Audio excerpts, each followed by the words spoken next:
5 को जो कुछ हुआ वो हम सभी ने देखा।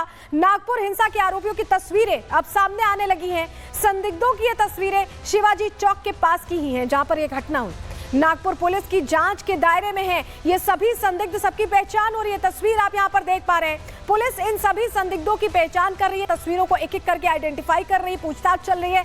इनमें से कुछ की तो पहचान हो भी चुकी है और गिरफ्तारी की जा चुकी है। अलग अलग गुट में खड़े दिख रहे हैं ये सभी। झुंड बनाकर सभी संदिग्ध बाइक और स्कूटी से पहुंचे थे शिवाजी चौक और उसके बाद वो आग लगा देने वाली घटना सामने आई थी जिसने हैरान कर दिया था। हमारी सहयोगी वहां पहुंचे जहां पर शिवाजी चौक, जहां पर यह घटना हुई थी और जहां का फुटेज अब खंगाला जा रहा है। उनकी रिपोर्ट आपको दिखा रहे हैं। तेजी से इस पूरे मामले में इन्वेस्टिगेशन की जा रही है। इन संदिग्धों की पहचान करके उनकी गिरफ्तारी का काम किया जा रहा है। बाकायदा सबूत भी इस पूरे मामले में जुटाए जा रहे हैं। जिस जगह पर मेरी मौजूदगी है ये वही हिंसा का पूरा इलाका है और यहीं पर ही तमाम जो फोटोज हैं वो पुलिस एडमिनिस्ट्रेशन इकट्ठा करते हुए नजर आ रहे हैं। मैं आपको तस्वीरें यहाँ पर दिखाऊं, आप देखेंगे तमाम फोर्सेज यहाँ पर डिप्लॉय है और खास तौर पर आप इस गाड़ी को देखिए, मोबाइल सर्विलेंस वैन यहाँ पर साफ तौर पर डिप्लॉय की गई है। लेकिन ये संदिग्ध क्या है? ये संदिग्ध इकट्ठा होना शुरू होते हैं 4 बजे के बाद से। उसके बाद से उनकी मूवमेंट पर आप जब देखेंगे तो कुछ लोग बाइक पर आते हुए आपको नजर आ रहे हैं, कुछ लोग बाइक पर बैठे हुए हैं, कुछ लोग 4-5 लोगों के ग्रुप्स में खड़े हुए हैं। और एक कॉमन बात आप ज्यादातर तस्वीरों में देखेंगे कि मोबाइल फोन सबके हाथ में है और वो मोबाइल फोन वर्किंग कंडीशन में है, यानी कि कोई किसी से बात कर रहा है तो कोई किसी को कुछ टेक्स्ट मैसेज भेज रहा है। और कल किस तरीके से डीसीपी साइबर सेल ने इस बात को कंफर्म किया था कि अफवाह बहुत तेजी से फैलाई गई, एडिटेड वीडियो बहुत तेजी से फैलाए गए, म्यूजिक लगाकर अलग अलग कंटेंट, आपत्तिजनक कंटेंट लगाकर जो वीडियोस है वो बहुत तेजी से सर्कुलेट किए गए और यही कारण है कि भीड़ एक इकट्ठी होना शुरू हुई। हालांकि अभी कर्फ्यू यहां पर इंपोज किया गया है तो पूरी सड़क आपको यहां पर खाली नजर आएगी।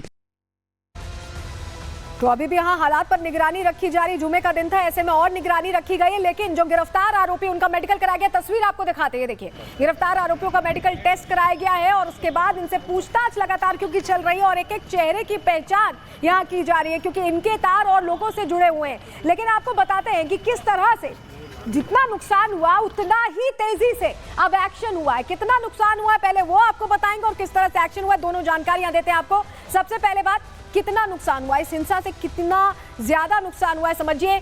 61 गाड़ियों का नुकसान हुआ, उन्हें आग के हवाले कर दिया गया। 36 कार्स जला दी गई, बाइक्स 22 जलाई गई हैं, क्रेन एक पूरी तरह से जला कर खाक कर दिया गया, 2 जेसीबीज को आग के हवाले किया गया। अब एक्शन क्या हुआ ये भी जान लीजिए।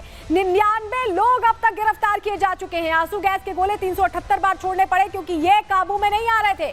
230 अकाउंट्स की पहचान हुई है। इसके अलावा 1000 संदिग्ध हैं जिन्हें ट्रैक डाउन किया जा रहा है, जिन तक पहुंचा जा रहा है। नामजद 51 हैं। गिरफ्तारियां लगातार इस मामले में हो रही हैं। सीसीटीवी फुटेज के जरिए आइडेंटिफाई किया जा रहा है। कमिश्नर इसको लेकर कार्रवाई और एक्शन को लेकर क्या कह रहे हैं, सुनिए। अभी स्थिति पीसफुल है। जिस दिन इंसिडेंट हुआ था उसके बाद से कोई घटना नहीं हुई है और सभी जो सिचुएशन है अंडर कंट्रोल है। जो भी चीज़ें हो रही हैं लीगली कर रहे हैं, सब चीज़ों के रिकॉर्ड हैं और एलिगेशंस तो कोई भी करने का उसको भी अधिकार है। बट हम जो कार्रवाई कर रहे हैं, मेरा ऐसा मानना है कि हम बिल्कुल निष्पक्ष कार्रवाई कर रहे हैं और जो भी एविडेंस सामने आ रहे हैं उसके आधार पे कर रहे हैं हम लोग। कितनी अरेस्टिंग सर अभी तक आप लोग कर चुके हैं? अभी तक 99 लोगों के हमने कार्रवाई की है। फहीम खान क्या सर मास्टरमाइंड है? कुछ एविडेंस आप? ये कोई क्वेश्चन नहीं, मैं इसका कोई जवाब दे सकता क्योंकि ये सब चीज़ें अपना एविडेंस बेस्ड होती हैं। इसके लिए ये रहता है तो ये सब इन्वेस्टिगेशन में आएंगी। वहीं नागपुर हिंसा पर महाराष्ट्र के मुख्यमंत्री देवेंद्र फडणवीस का बड़ा बयान आ गया है। बड़ी बात उन्होंने कह दी है। दरअसल इस पूरे मामले पर कार्रवाई तो हो ही रही है, वहीं देवेंद्र फडणवीस अब इस पूरे मामले पर आगे बढ़ते हुए बड़ी बात कह रहे हैं। उनका ये सीधे सीधे कहना है कि इस मामले में पहले और अच्छे तरीके से कार्रवाई हो सकती थी और सोशल मीडिया पोस्ट को ट्रैक करने में थोड़ी चूक हुई है। और ऐसे में हिंसा के दिन अगर अच्छे से ट्रैकिंग हो जाती तो साजिश का उसी दिन पता चल जाता। दंगाइयों की योजना क्या थी ये पुलिस पहले से जान जाती अगर ट्रैक डाउन कर लिया जाता सोशल मीडिया के जरिए। सोशल मीडिया से अफवाह फैलाकर भीड़ इकट्ठा की गई, ये मुख्यमंत्री देवेंद्र फडणवीस कह रहे हैं क्योंकि काफी नुकसान उस हिंसा से हुआ। तो आप समझिए जिस तरह की हिंसा हुई उससे हर कोई हैरान है क्योंकि आपको बताते हैं कि गिरफ्तार आरोपियों को मेडिकल कराया गया, उसके बाद कोर्ट में भी पेश किया गया। वो तस्वीर भी आपको दिखा रहे हैं, कोर्ट में पेशी हुई है क्योंकि ये फहरिस्त बहुत लंबी है। ये जो अपराधी हैं जिन्होंने नागपुर को पूरी तरह से झुलसा दिया, उनकी फहरिस्त बहुत लंबी है और उनको लगातार पकड़ने की कोशिश चल रही है। इस बीच कोर्ट भी ले जाया गया, लेकिन अब ये नागपुर के जो दुश्मन थे वो आइडेंटिफाई हो चुके, वो सोशल मीडिया अकाउंट जिनसे भीड़ को इकट्ठा किया गया, वो मास्टरमाइंड जिसने नाबालिगों को भी इसमें शामिल कर लिया, हर एक पर पैनी नजर प्रशासन पुलिस की दिखाई दे रही है। रिपोर्ट देखिए।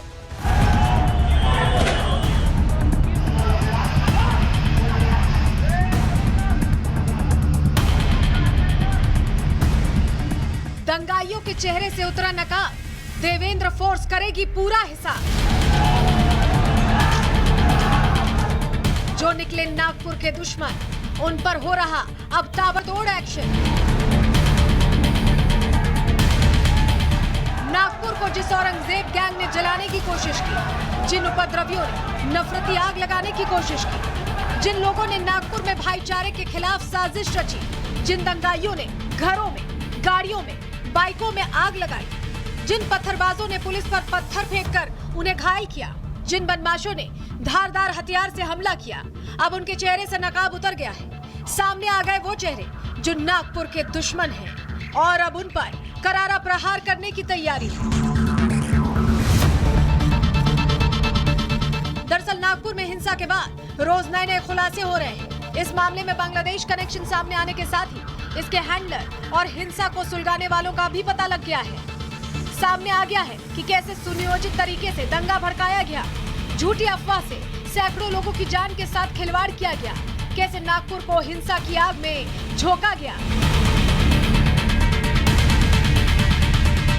मतलब साफ है कि जिस तरीके से हिंसा को लेकर खुलासे हो रहे हैं, उससे पता चलता है कि हिंसा भड़की नहीं थी, बल्कि सुनियोजित तरीके से भड़काई गई थी, जिसको लेकर अब एनआईए की टीम ने भी जांच तेज कर दी है। एनआईए की टीम ही बांग्लादेशी साजिश रचने वाले आका और महाराष्ट्र में मौजूद उसके गुर्गों की तलाश में जुटी है। यही वजह है कि एनआईए की टीम संभाजी नगर में औरंगजेब की कब्र के साथ साथ आसपास के इलाकों में भी छानबीन कर रही है। सामने ये भी आया कि सोशल मीडिया पोस्ट के जरिए न केवल हिंसा भड़काई गई, बल्कि दंगाइयों ने धर्म के नाम पर झूठ की ऐसी स्क्रिप्ट लिखी कि हजारों लोग उनके बहकावे में आ गए। दरअसल जिस हरी चादर के नाम पर नागपुर को जलाया गया, उस चादर के बारे में चौंकाने वाली जानकारी सामने आई है। चादर पर लिखे शब्दों को समझने के लिए मौलाना की मदद ली गई। बताया जा रहा है कि चादर पर कोई भी धार्मिक शब्द या कथन मौजूद ही नहीं था। एक तरफ जहां हिंसा को लेकर पुलिस का एक्शन जारी है, एक एक पर कड़ी नजर रखी जा रही है, वहीं हिंसा के तमाम वीडियो से साफ दिख रहा है कि हिंसा अचानक नहीं भड़की, बल्कि इसकी पूरी प्लानिंग थी और इसके लिए पहले से ही तैयारी भी की गई थी। वीएचपी का विरोध प्रदर्शन तो केवल बहाना था, असली मकसद औरंगजेब गैंग का नागपुर को हिंसा की आग में जलाना था। Bureau report, Republic Bharat.